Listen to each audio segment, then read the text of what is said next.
La trahison, un mot lourd, chargé de douleur, de déception, de rupture. Ce n'est pas une simple offense, c'est une fracture, une cassure dans ce que nous croyions solide. Lorsqu'un ami trahit notre confiance, lorsqu'un partenaire nous tourne le dos, lorsqu'un collègue poignarde dans le dos pour son propre intérêt, ce n'est pas seulement l'acte qui blesse, c'est ce qu'il détruit en nous, la sécurité, la foi en l'autre, parfois même l'estime de soi. Et pourtant, si vous êtes humain, vous y serez confronté. Plus d'une fois.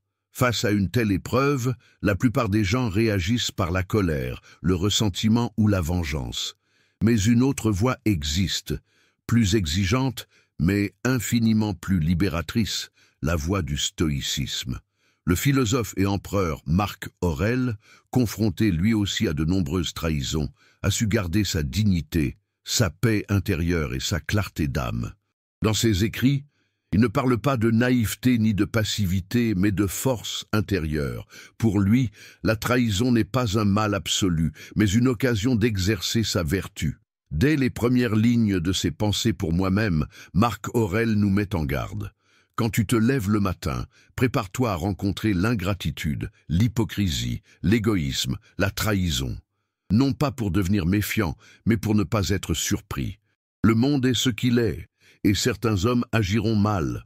Refuser cette réalité, c'est s'attacher à une illusion. Et c'est toujours l'illusion qui nous fait souffrir le plus. Les stoïciens insistent sur une idée fondamentale.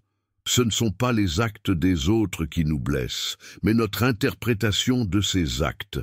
Épictète le dit clairement. Ce qui trouble les hommes, ce ne sont pas les événements eux-mêmes, mais les jugements qu'ils portent sur eux. Et cela signifie que la trahison ne nous détruit que si nous lui donnons ce pouvoir. Ce n'est pas l'événement extérieur qui nous brise, mais la façon dont nous le laissons entrer en nous. Alors, que faire quand cela arrive? La première étape, selon la sagesse stoïcienne, est de regarder les faits avec lucidité. Il ne s'agit pas de nier la douleur, ni de minimiser ce qui s'est passé, mais de refuser d'être aveuglé par elle. La douleur existe, oui, mais elle n'est pas toute puissante. Elle est un signal, pas une sentence. Ce que nous faisons après ce signal, voilà ce qui compte. La seconde étape est plus difficile. Choisir la vertu au lieu de la vengeance. Dans un monde qui glorifie la riposte, rester calme, digne et maître de soi peut sembler étrange, voire faible. Mais pour Marc Aurèle, c'est l'inverse. Répondre à la trahison par la noblesse est la preuve ultime de force. Il écrivait « La meilleure vengeance est de ne pas devenir comme celui qui t'a offensé ». Cette phrase, simple en apparence, contient toute une philosophie de libération.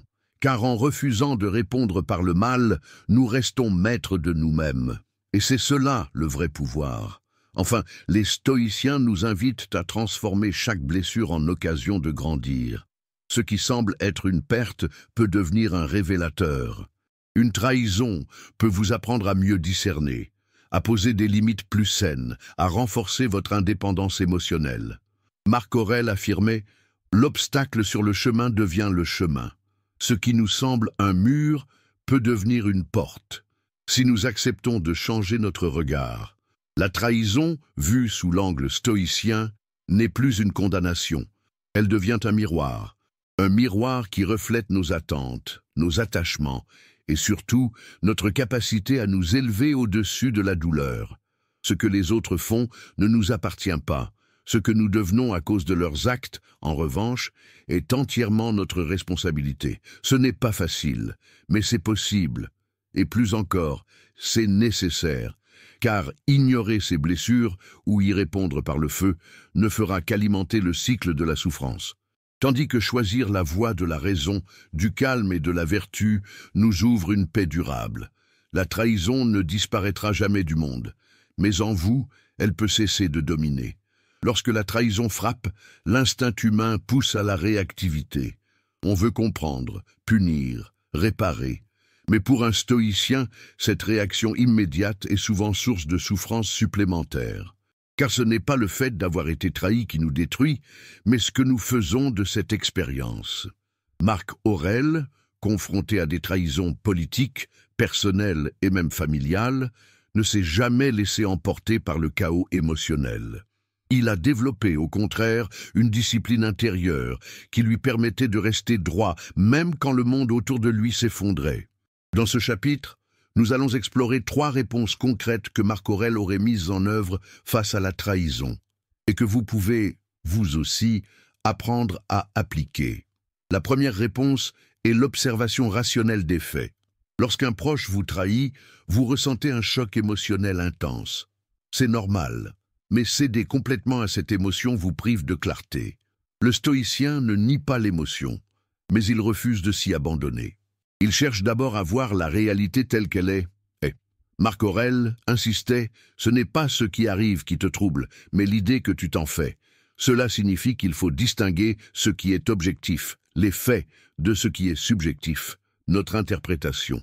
Cette clarté permet de sortir du piège de la victimisation, d'éviter les jugements hâtifs et surtout de reprendre le contrôle. La deuxième réponse stoïcienne est de choisir la vertu plutôt que la vengeance. La tentation de rendre le mal pour le mal est forte, mais le stoïcien voit plus loin. Il sait que répondre à la trahison par la colère, c'est devenir esclave de l'autre, car vous lui donnez le pouvoir de dicter vos actions, votre humeur, votre dignité. Marc Aurèle écrivait: la meilleure revanche est de ne pas être comme ton agresseur. Répondre avec vertu, par la dignité, l'indifférence, la fermeté, ne signifie pas cautionner le mal. Cela signifie refuser de s'y abaisser. Cela exige de la force, de la maturité et une confiance profonde dans ses propres valeurs. Enfin, la troisième réponse est de transformer la blessure en tremplin. Pour le stoïcien, chaque épreuve est une opportunité de pratiquer ce qu'il prêche. La trahison devient un entraînement à la résilience. Elle vous montre vos faiblesses, vos attachements excessifs, vos illusions sur les autres. Elle devient un révélateur. Marc Aurèle disait « L'obstacle sur le chemin devient le chemin ». C'est-à-dire que ce qui semble vous arrêter peut en réalité vous guider. En acceptant la douleur, en l'intégrant, vous devenez plus lucide, plus fort, plus libre. Vous apprenez à ne plus dépendre émotionnellement de ceux qui peuvent vous trahir. Prenons un exemple. Imaginons un homme qui découvre que son meilleur ami a trahi sa confiance en révélant un secret personnel. Sa première impulsion est de couper tout contact, de le confronter avec colère, de chercher à se venger. Mais s'il suit les principes stoïciens, il commence par observer qu'est-ce qui s'est réellement passé, quelle est l'intention derrière cet acte. Ensuite, il se demande quelle est la meilleure réponse possible pour ne pas trahir mes propres valeurs. Il choisit de poser une limite claire, sans haine. Et enfin, il utilise cette expérience pour réévaluer ses attentes, sa manière de faire confiance, sa propre stabilité intérieure. Il en sort blessé, mais plus sage. Les 3 réponses stoïciennes, observer sans juger, agir avec vertu, transformer la douleur, ne sont pas des réponses automatiques. Elles demandent un effort, une pratique quotidienne. Mais elles permettent de ne pas rester enfermé dans la blessure. Elles ouvrent un chemin vers la paix intérieure, même dans les situations les plus injustes. Ce que Marc Aurèle nous enseigne, ce n'est pas comment éviter la trahison. C'est comment ne pas se perdre soi-même lorsqu'elle survient. Et c'est là, dans cette capacité à rester droit quand tout vacille, que réside la vraie grandeur.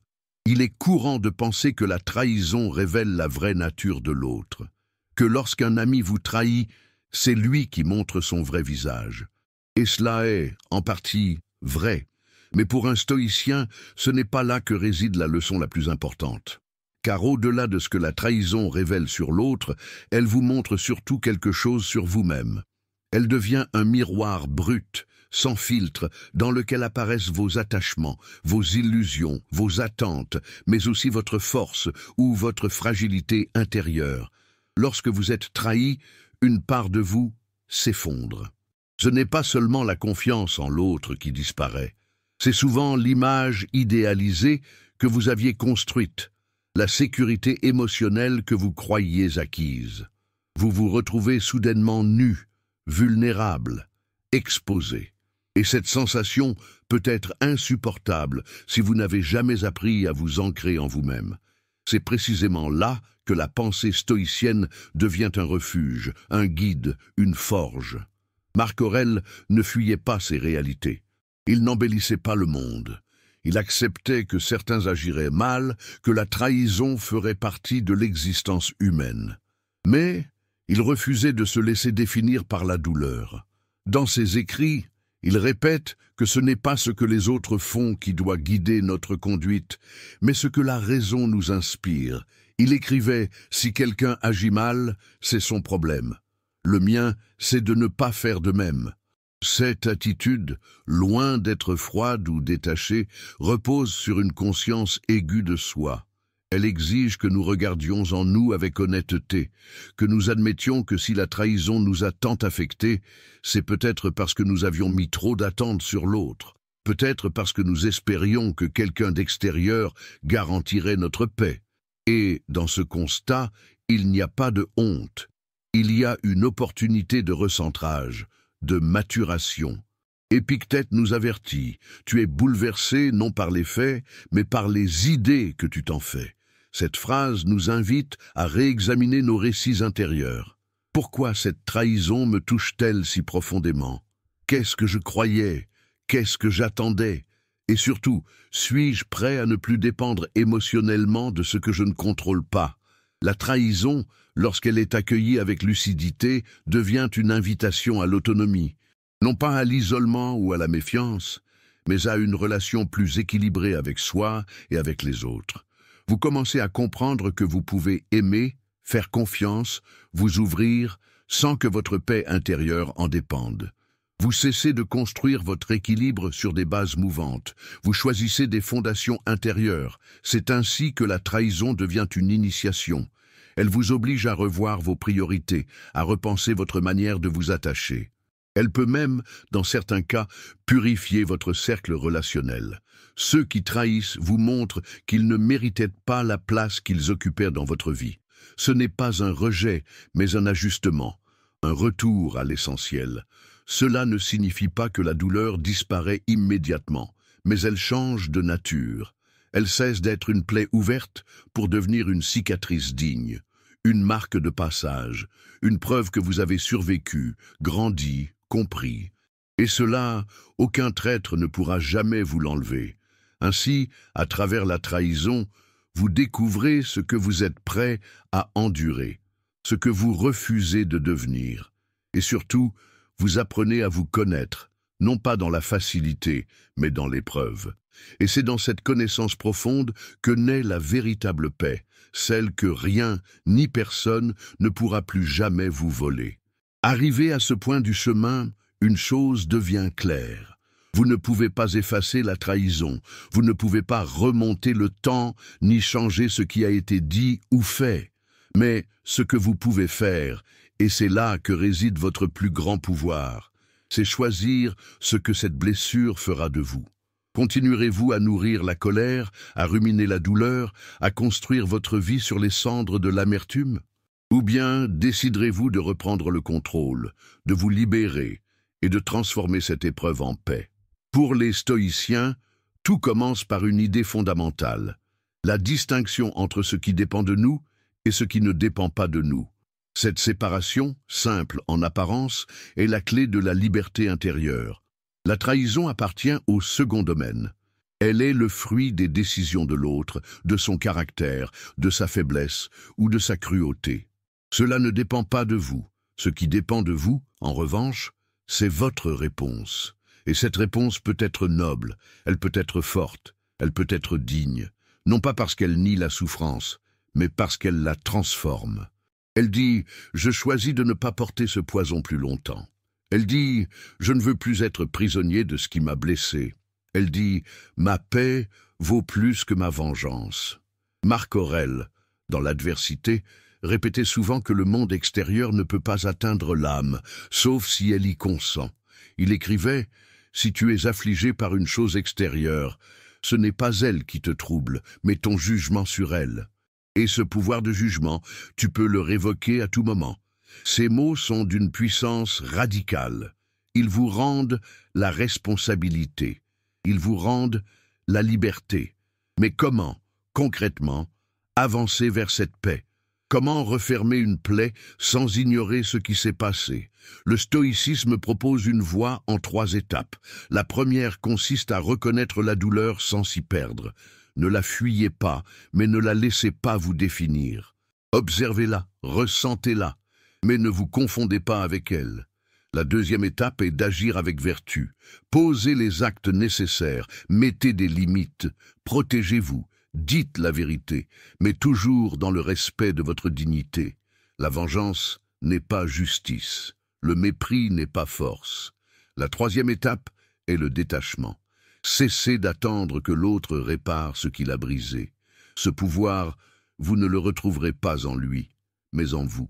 Et quand vous faites cela, quand vous passez de la réaction à la maîtrise, de l'amertume à la clarté, de la plainte à la décision, alors un miracle silencieux se produit. Vous changez, vous cessez d'être celui qui subit pour devenir celui qui choisit. Vous cessez d'être la victime pour devenir l'architecte de votre propre paix. Cela ne signifie pas que vous oublierez ce qui s'est passé, mais vous cesserez de le revivre chaque jour. Vous intégrerez cette blessure comme une partie de votre histoire, non comme une malédiction, mais comme un apprentissage. Et dans ce choix, vous retrouverez une forme de puissance que la trahison semblait vous avoir arrachée. Le pouvoir d'être pleinement vous-même, libre, aligné, en paix. La trahison est une épreuve, mais elle peut aussi être une révélation. Elle peut vous faire tomber, oui, mais elle peut aussi vous réveiller, vous recentrer, vous élever. Et c'est peut-être là sa fonction cachée, vous rappeler que votre valeur, votre paix, votre force ne dépendent de personne d'autre que vous. Alors, face à la trahison, souvenez-vous de ceci, ce n'est pas ce que l'on vous fait qui compte, c'est ce que vous en faites. Et vous, que choisirez-vous d'en faire ?